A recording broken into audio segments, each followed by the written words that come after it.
चाहती हूँ कि जहां खड़े हो वहीं पैर जमा करके बैठ जाओ, क्योंकि ये वीडियो देखना तुम्हें बहुत इंपॉर्टेंट है, क्योंकि भाई तुम्हारी लड़की के 2 मिलियन होने वाले हैं।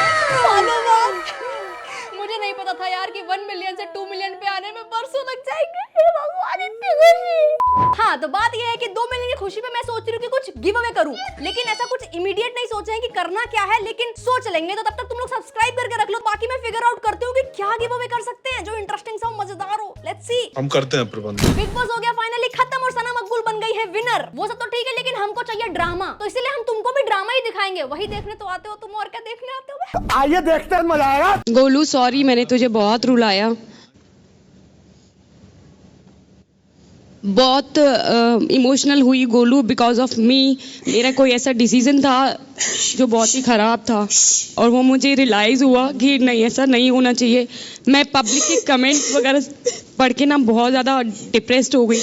मैं बस यही कहना चाहूंगी कि भाई रणवीर सर के साथ थे बिग बॉस में, कुछ एक्टिंग ही सीख लेते, पर कोई नहीं, बकैती रुकनी नहीं चाहिए। तो आप अगर अच्छे से क्लिप देख के आए हो तो आप सेंटेंस गलत कैसे बोल सकते हो, ये बताओ मेरे को। सर एक बात बताओ, अगर मैंने ये भी बोला था, अगर तुम अपने लिए मतलब ठीक बोल रहे हो, अपने हिसाब से ठीक बोल रहे हो। पायल भी यहाँ पे अटक गई कि बात तो सही बोल रहा है यार, लेकिन मैं इसके हर बात का काउंटर कैसे करूं? मैं तो गलत दिख ही नहीं सकती।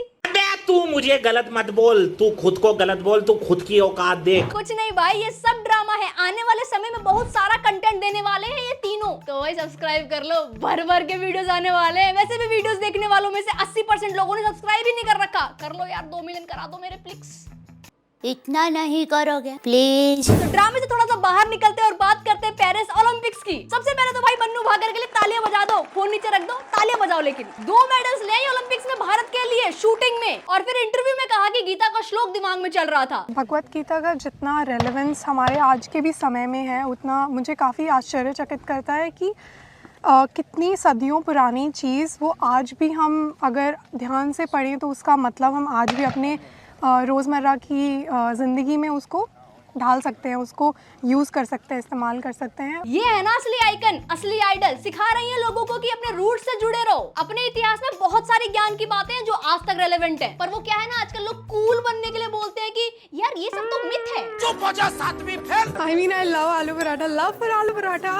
And for me, I think I've had like my distance with aloo paratha since so many months now that I think now I'm craving for it and I'll probably like eat in peace. आप मेरे घर आओ, मैं बनाऊंगी आलू के पराठे दही चटनी के साथ। बहुत बढ़िया बनाती हूँ, मजाक से हटके, क्योंकि इतना ही है मेरे पास देने को आपको। बाकी आप ब्रॉन्ज मेडल तो भारत के लिए ले ही आए हो, पर अभी भी कुछ छपरी नल्ले बेरोजगार जिन्होंने अपना आईफोन EMI पे ले रखा है और जिसकी 2 किस्तें अभी तक नहीं भरी है, वो लोग भी बोल रहे हैं कि अरे ब्रॉन्ज ही तो लाई है, गोल्ड थोड़ी ना लाई है, ब्रॉन्ज लाई है, क्या होता है उससे?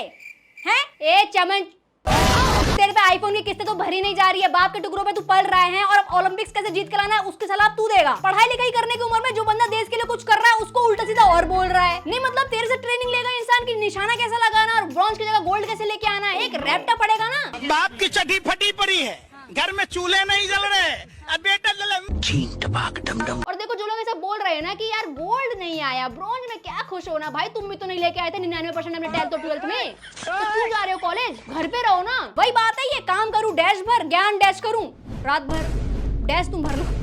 हमारे यहाँ के स्कूलों में सिर्फ 1 आधे घंटे का होता है गेम्स पीरियड, उसमें भी मैथ्स वाले सर के कलेजे पे सांप लौटने लगता है, आके एक्स्ट्रा क्लास ले लेते हैं, और फिर हमें ओलंपिक्स में सिर्फ गोल्ड चाहिए। अरे पहले कल्चर तो बने पहले स्पोर्ट्स का इंडिया में। सारे बच्चों का इंटरेस्ट तो एक ही स्पोर्ट में है, सब उसी लाइन में घुसते हैं, तो कहाँ से आएंगे मेडल इंडिया में? ये ब्रॉन्ज भी आया ना तो भाई बहुत मेहनत से आया है, तो इसकी इज्जत करो। गोल्ड नहीं आया और मीम पेजेस का अलग ही चल रहा है, उनके अलग ही पोस्ट आ रहे हैं। शी कैन ईट 100 तृप्ति धीमरीज। लड़कियों को अभी भी ब्यूटी से ही जज करते हैं। इवन तो उस बंदी ने इतनी मेहनत करी, इतने सालों से मेहनत करती आ रही है, यहाँ तक कि टोक्यो ओलंपिक्स में भी गई थी पर हार गई थी, लेकिन इस बार जीती। पर नहीं, लड़की है तो सुंदरता से जज करेंगे या फिर कंपेयर करेंगे, उसके वर्क एथिक्स से नहीं। Welcome to India.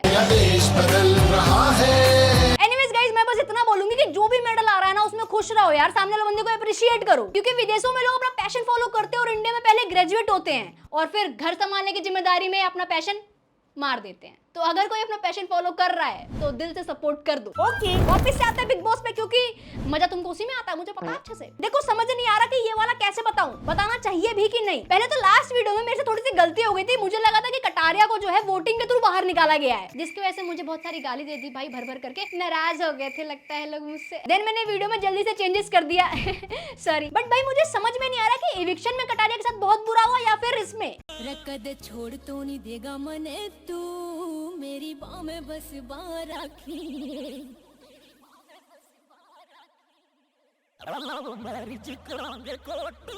सुनने में आ रहा है कि शेर की ये वीडियो देखने के बाद कटारिया ने बाहर आने से मना कर दिया है। सहम गया है लव केस और अभी कुछ दिन छुप के भी रह सकता है। क्या लगता है आपको, ये देखने के बाद सहम गए हैं लव केस? जी हाँ, बिल्कुल सही समझ रहे हैं आप। लव केस सहम गए हैं, डर गए हैं, अपने घर के किसी कोने में खुद को छुपा रखे हैं। कहते हैं कि अब मैं घर से बाहर बहुत कम निकलूंगा भी कि नहीं पता नहीं। और ये सभी खबरें हमें सूत्रों के हवाले से पता लगी है। तो अगर खबरों में कुछ गड़बड़ हो तो मुझे नहीं, सूत्रों को पकड़ के कूटा जाए। धन्यवाद। तो भाई हुआ क्या है कि एक बंदा शिरडी से ट्रैवल कर रहा था, जो अब नहीं रहा। और ना रहने का कारण यह है कि उसने जिस लॉज में रुक करके अल्कोहल कंज्यूम किया था, उन्होंने उसमें मैंगो जूस मिला करके दिया था। अगर ऐसे केसेस बढ़ते रहे तो सरकार को यार कुछ करना चाहिए। क्लियरली हम देख पा रहे हैं कि मैंगो सेहत के लिए हानिकारक है, तो मैंगोस बैन कर देना चाहिए।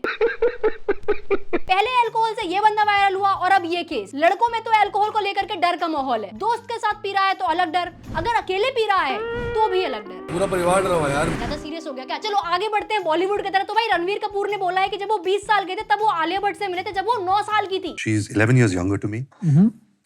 And when I met her, it's very funny. The first time I met Alia was when she was 9 years old. And I was 21. I was 20 years old. मैं कुछ नहीं बोलूंगी इस पे ज्यादा, बस कमेंट पढ़ के सुनाती हूँ। मैं भी अगले महीने 20 साल का हो जाऊंगा भाई। प्राइमरी स्कूल की छुट्टी कितने बजे होती है? ये वही लौंडा है जो बच्ची ताड़ता है। If she is 9, then she is mine. ये तो बच्ची तो कभी बड़ी होगी वेरी सीरियसली। कुछ नहीं, हमारे देश के सो कॉल्ड युवा की मेंटेलिटी है और कुछ नहीं। इनको लगता है कि इनकी ऐसी थिंकिंग है तो सबकी होगी। बाकी यार ये तो रणवीर कपूर के इंटरव्यू इतने मसाले ले आता है जितना एमडीएच और एवरेस्ट वाले सिंगापुर और हांगकांग में नहीं लाते। फिर आगे बढ़ते हनुमान काइंड रैप की तरफ। Wait a minute, get it how you live it. 10 toes in when we standing on business. I'm a big भाई किसी ने बिल्कुल सही कहा है कि शक्ति पूरी दुनिया में घूम करके भारत में वापस आ गई है। और जब हनुमान काइंड का ये गाना लोकली फेमस होने से पहले वर्ल्ड वाइड जो फेमस हुआ है ना, तो वो बात अब जाके थोड़ी सही लग रही है। भाई ने क्या रैप किया है, केरला इंडिया का बंदा है अगला। और भाई अब अगले काफी टाइम तक लौंडे ये गाना अपनी गाड़ी में बजाएंगे, लड़के भी बजाएंगे। गाना इतना मस्त है कि जो हर महीने अपना फालतू का रैप निकाल देते थे, शायद उनकी दुकान पे लोग अब कम जाएं। हनुमान काइंड के गानों पे तो अब ओलंपिक्स के विनर्स भी रील्स बना रहे हैं। get it how you live it. 10 toes in when we standing on business. I'm a big stepper. अब बात करते हैं ई लफड़ा के बारे में। तो गाइस पूरब झा ने रिसेंटली वीडियो बनाई थी जिसमें उसने एजाज खान को भी लपेटा था। इसने मेरा करियर रिवाइव किया है।